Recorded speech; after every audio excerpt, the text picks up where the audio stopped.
Hello again mga kalagi, samahan nyo ako. Ako ngayon ay magluluto ng spaghetti. Ayan, kung nakikita nyo, pinapalambot ko yung noodles. Ang ginawa ko dyan, nagpakulo ako ng tubig, tapos naglagay din ako ng mantika para hindi siya magdikit-dikit. At kailangan mo lang siyang halu-haluin o umekos-mekos mo siya para hindi siya mamuumuo.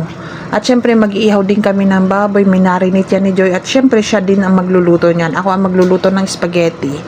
So, balang ginawa ko, ayan, pinalambot ko na yung giniling at hinintay ko na magmantika. At nung nagmantika na nga siya, nilagay ko na rin yung bawang sibuyas. At syempre, susunod ko na din yung hotdog. At kailangan pala mahina lang yung apoy para hindi masunog yung ilalim. At kailangan mo lang siyang imekos-mekos. At naglagay din pala ako dyan ng mga pampalasa kagaya ng pamintang pino, Knorr cubes, at madalas kong ginagawa at sinasabi, hindi hindi na ako naglalagay ng asin kasi nga yung Knorr cubes naman ay malasa naman na siya. Pero depende na lang yan sa inyo kung gusto niya na lagyan ng asin. Pero ako hindi na ako naglalagay. At syempre nilagay ko na rin yung sauce niya.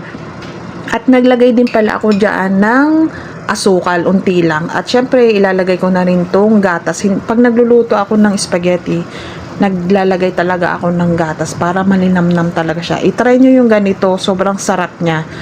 Mapapadami kayo ng kain pag may gatas. At syempre, maglalagay din pala ako diyan ng cheese. Ayan, ayan. Kung nakikita nyo, naglagay na rin ako ng cheese. Isang buo pala yung nilagay ko dyan. At kailangan mo lang siyang mekos-mekos. Sobrang sarap nito. Ayan. Dahil nga birthday ni Joy, ako ang nagluto ng spaghetti. I-share ko lang sa inyo.